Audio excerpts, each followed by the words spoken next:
Will we have another increase in rates for August? That is the question, and it seems no, they're putting a pause to it for the time being and revisiting it in September. So Bank of Canada seems to be, exhausting us with these rate increases on and on and on, which seems never ending. And I'm hoping, fingers crossed, that we've reached the ultimate height as to how they're dealing with inflation. It's much more complicated than expected. Multiple elements impacting this situation, and the constant increase in rates may not be the only solution to this. So that remains to be seen in the coming months. We'll talk about all that and more in this episode of Ottawa Real Estate Buzz. Recent Ottawa activity in terms of what's going to happen in the real estate market, whether you should be buying, selling. We'll talk about all that and more. And please do remember to do all the good stuff. Click on that bell icon so you'll get all the recent notifications. Subscribe to our YouTube channel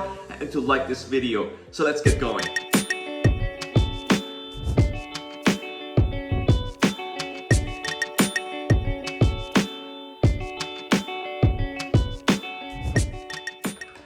Before we get into the numbers and take a look at the stats for the month of July, I'd like to discuss a couple of things for buyers, sellers, and renters. So for buyers, what you need to be doing right now is you should be looking at the inventory. We got a lot of homes on the market right now, good option to pick from, and it will give you the satisfaction to know that you can actually put conditions for these homes, whereas you couldn't have done it before because of the demand. Demand is still there, but if you're a buyer who's done their homework, got your pre-approval, and willing to risk a bit and take a leap of faith for what the future outcome may be, then this is the right place for you because you have options, you're taking on a bit of risk, but it will pay off in the end, in the future. And what you're looking at for buyers is properties that are perhaps tenant occupied, perhaps they may need a bit of work, and for various reasons are sitting on the market. You can pursue these, put offers with conditions, and even negotiate on the pricing. Again, those are certain properties you can go after, and ideally the right place for a lot of buyers. Again, if you're picky in a certain way, then that's a whole different story.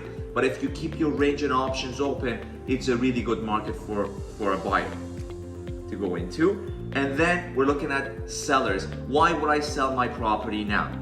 In this market, properties that are presented well in terms of marketing and updates are moving quickly. So as a seller, don't hesitate, because yes, things are slower. Perhaps the average days on the market has stretched out compared to the years before.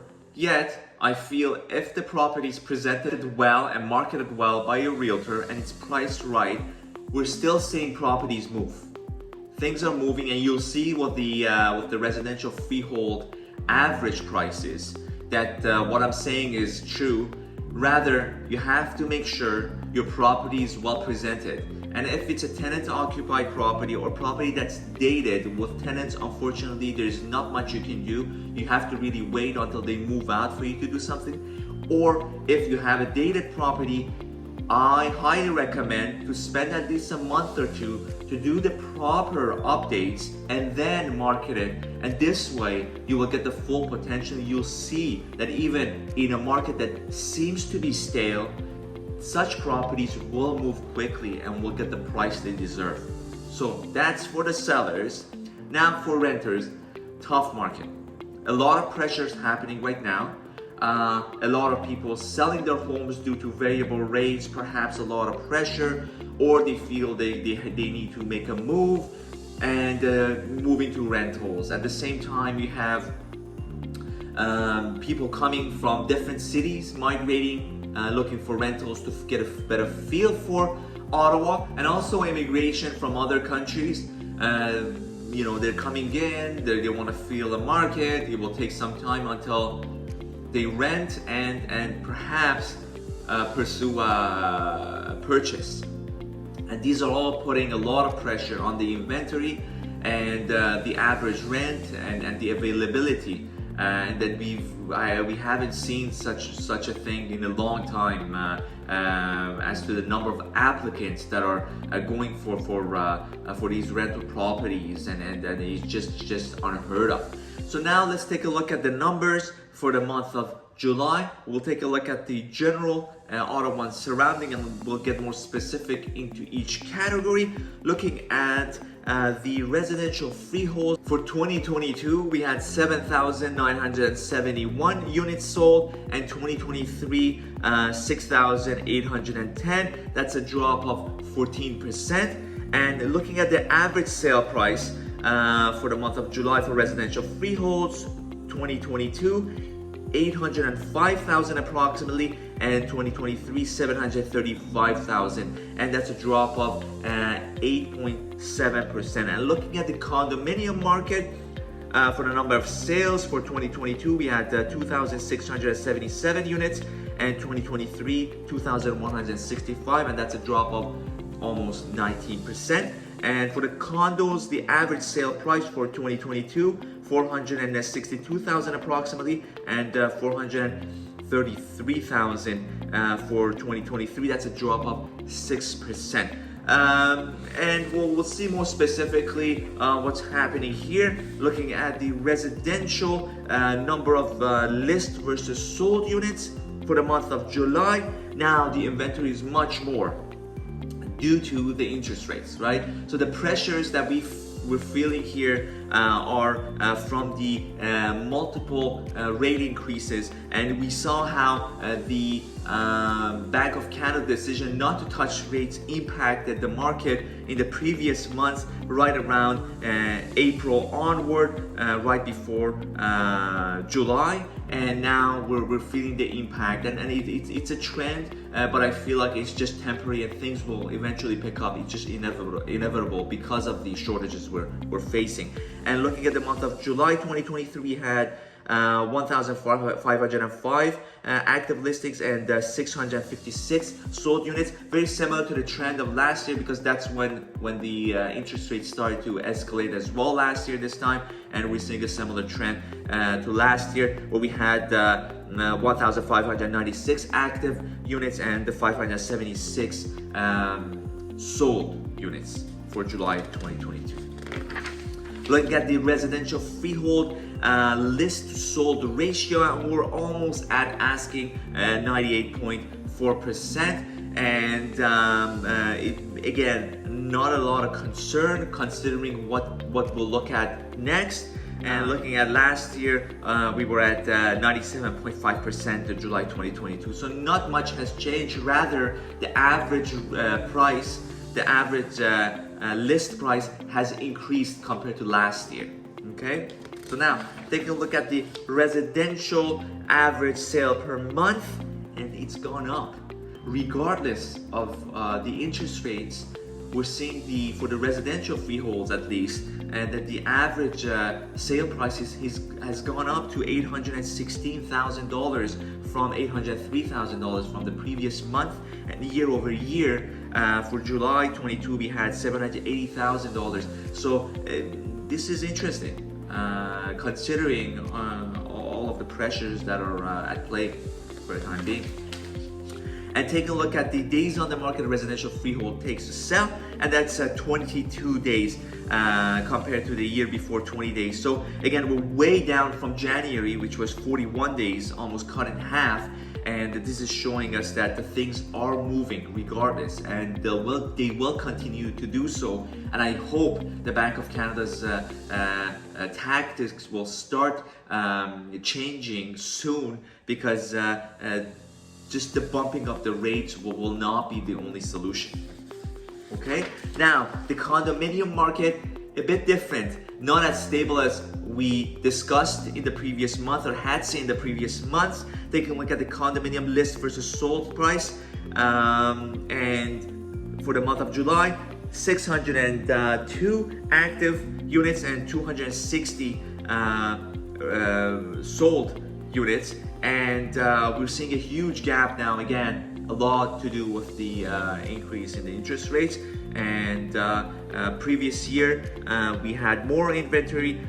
July 2022, 661 active units and 249 sold units. And now, taking a look at the condominium list versus sold price ratio, we're almost at assay again, similar to the residential freeholds. For the month of July 2023, 98.6% to list, and last year similar, 98.5%. So again, that uncertainty and the fluctuation that we saw in the period of fall to beginning of winter has gone away, and the condo market is much more stable, but we are seeing somewhat of a drop in the overall average sale per month. And this brings us to the next chart, where for July 2023, the average was 437,000 approximately, down from 455 from the previous month. And the year over year for July 2022, we had 425,000. So still year over year we're higher, rather month to month we're lower, and that's due to the I feel the interest rates. Okay, take a look at the condominium days on the market. So on average, you're looking at, for the month of July, you're looking at 27 days a unit sits on the market. Not a lot of room for concern. Again, January seemed to have been drastic, where it was 46 days. Again, a seasonal thing as well for condominiums. And now taking a look at the rental market, which is a whole different beast now. It's completely the other way around with these two, and we are seeing shortage of inventory. And looking at month of July, 502 active units and 554 rented units, and we're getting multiple applications on rental properties now, and it's very difficult for tenants. It's hard times. Again, the average price is changing a bit, and I'll explain why that is. But taking a look at last year, again, we had a somewhat of a similar trend happening, but not as drastic. We had 570 active units and 591 rented units, but I feel like this is a whole different market, and again, these are the pressures that are pushing people into demanding more rent as landlords, because of the a lot of these investment properties are sitting on variable rates, and the pressure is just immense, and they have to somehow make up for this, and it's just the shortages are just there, and it seems to be a new reality until we see otherwise in the months to come. And it's a ripple effect. It just keeps impacting everything and everyone. So let's take a look at the rental average rent per month, and the average rent has dropped for the month of July 2023 to 2,738, down from the previous month, and year over year is still higher compared to last year, which was $2,660. Now, why has the rent average dropped? In my opinion, is a lot of smaller units coming into the market impacting this average price to drop slightly. And what I mean by that is a lot of basement apartments now, because of the increase in rates, more mortgage amounts per month. Landlords are getting more intuitive and innovative as far as how they can offer the rental properties, and they're beginning to split these units apart and renting them out. Hence, the average rent is impacted by this, but I feel the demand is still there, and in the months to come, it's a possibility that we'll see the overall average rental price increase beyond that $2,800 dollar point, which is still insane in my opinion. Okay, take a look at the days on the market a rental sits to rent out. You're looking at 19 days, not a lot of change compared to the previous year, July to July, and no room for concern. But again, the struggle continues, and the landlords are suffering, tenants are suffering, and I'm really hopeful that in the months to come, if the Bank of Canada loosens the rope here, it will have a positive impact on on the housing in general. But again, it all goes back to the shortage of inventory that we require in the coming years, where all layers of government, from municipal to federal, need to see to and plan for, because once the dust settles and we go back to what may be normal, we'll still be facing with shortage for housing, and then at that point we'll begin to see an escalation in prices, which again nobody wants to see. So there you have it. I hope you enjoyed this episode. Please remember to click on that bell icon to get notifications, subscribe to our YouTube channel, and to like this video. Until next time, take care.